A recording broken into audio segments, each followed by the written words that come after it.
ভাই দুইটা সিঙ্গারা দেন, কালকে টাকা দিয়ে দিমুনে।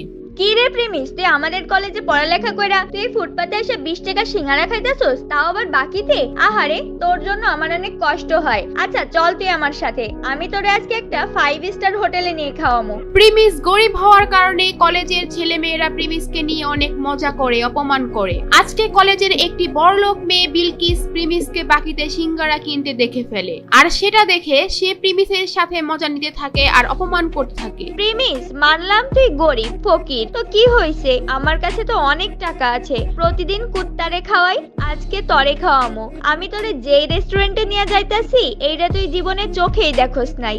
বিলকিস প্রিমিসকে যে রেস্টুরেন্টে নিয়ে যাবে সেটার নাম শুনে প্রিমিস রাজি হয়ে যায়। প্রিমিসের কোনো ধারণাই ছিল না ওই রেস্টুরেন্টে যাওয়ার পর যে কি একটা ঝাটকা খেতে হবে, কারণ এই রেস্টুরেন্টের মধ্যে বিলকিসের বয়ফ্রেন্ড বসেছিল আগে থেকেই। বিলকিস, এই প্রিমিস তোমার সাথে কি করে? এই ফকিররে তোমার সাথে রেস্টুরেন্টে কেন নিয়ে আইছো? আজকে কুত্তার জায়গায় এই ফকিরনের পোলা প্রিমিস রে কি খাওয়াইবা নাকি? শান বেবি, এমনিই নিয়ে আসছি ওরে, ওই দেখুক আমাদের মতো বড় লোকেরা কত দামি রেস্টুরেন্টে খাওয়া দাওয়া করি, ওই বুঝুক ওর কোনো ক্ষমতাই নাই আমাদের সাথে মিশার। ও যে কয় টাকা মাসে কামায় তত দিয়ে রেস্টুরেন্টে একবেলা খাবারও পাওয়া যাবে না।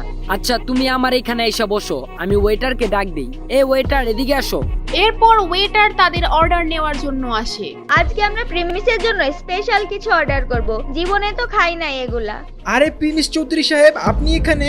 স্যার আমি আপনাকে দেখি নাই, সরি স্যার, আমাকে মাফ করবেন।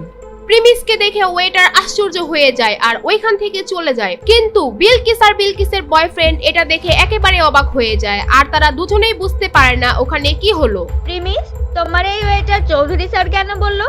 তার মানে কি তুমি এই হোটেলে আগেও আসছো? খুব তাড়াতাড়ি সব বুঝতে পারবে।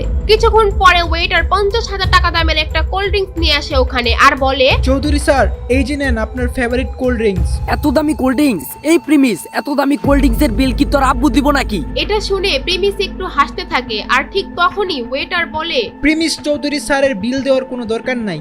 মানে কি? হোয়াট? 20 টাকার সিঙ্গারা বাকিতে খাওয়া প্রিমিসের কাছ থেকে 50,000 টাকার কোল্ড ড্রিঙ্কস এর টাকা ওয়েটার কেন নিচ্ছে না? ওয়েটার প্রিমিসকে চৌধুরী স্যার কেনই বা বলতেছে? কে এই প্রিমিস? জানতে চাইলে দিবস গেমিং এর ফুল ভিডিওটি দেখতে থাকুন। প্রিমিস খুব সাধারণ একটি ছেলে, সব সময় ময়লা সেলাই করা জামা কাপড় পরে কলেজে আসতো। প্রিমিস কলেজে পড়াশোনার পাশাপাশি একটি রেস্টুরেন্টে ফুড ডেলিভারির কাজ করে, সেখানে সে মাত্র 8,000 টাকার বেতন পায়। আর মজার ব্যাপার হলো, প্রিমিস যে কলেজে পড়ে সেখানে তার একটি গার্লফ্রেন্ডও ছিল, আর তার নাম হলো সুনাইরা। তো একদিন সন্ধ্যাবেলা যখন প্রিমিস তার ফুড ডেলিভারির কাজ শেষ করে বাসায় যাবে, ঠিক তখনই তাদের রেস্টুরেন্টে একটি অর্ডার আসে, আর তখন সেই রেস্টুরেন্টের ম্যানেজার প্রিমিসকে ডাকে এবং বলে, এই প্রিমিস দাঁড়াও, একটা খাবারের অর্ডার আসছে, এটা তুমি ডেলিভারি দিয়ে আসো। স্যার আমার তো ডিউটির টাইম শেষ, আর আমি এখন অনেক ক্লান্ত।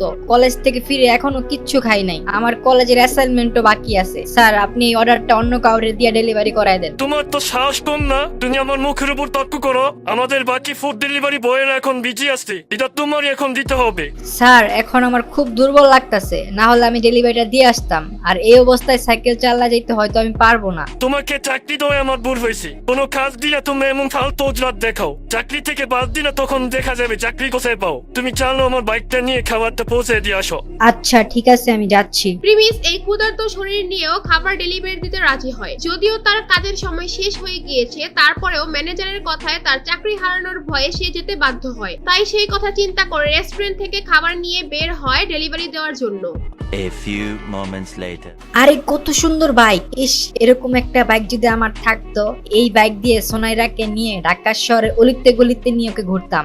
সুনাইরা হচ্ছে প্রিমিসের গার্লফ্রেন্ড, আর সুনাইরা বাইক অনেক পছন্দ করে। প্রিমিস যেহেতু সুনাইরাকে অনেক ভালোবাসে, সে তার বেতনের টাকা থেকে যখনই কিছু টাকা বাঁচাতে পারে সুনাইরার জন্য গিফট কিনে নিয়ে আসে। প্রিমিস মনে করে সুনাইরা তার পাশে সারা জীবন থাকবে। সুনাইরা প্রিমিসকে অনেক ভালোবাসে, এটাও সে মনে করে। আর তারপর প্রিমিস ফুড ডেলিভারি দেওয়ার জন্য তার গন্তব্যে পৌঁছে যায়, আর সেটি ছিল একটি দামি হোটেল। হোটেলের ভিতর যখনই রুমে নক করে, আর তখন ভিতর থেকে দরজা খুলে দেয় একটি মেয়ে। সেই মেয়েটি আর কেউ নয়, সেটি ছিল প্রিমিসের গার্লফ্রেন্ড সুনাইরা। আরে সোনাইরা, তুমি এখানে কি করতেছো? তোমার সকাল থেকে মেসেজ দিতাছি, ফোন দিতাছি, কোনো রিপ্লাই নাই। আচ্ছা ওয়েট, তুমি কি খাবার অর্ডার দিছো? আর তুমি হোটেলে কি করতেছো তোমার বাসায় রাইখা?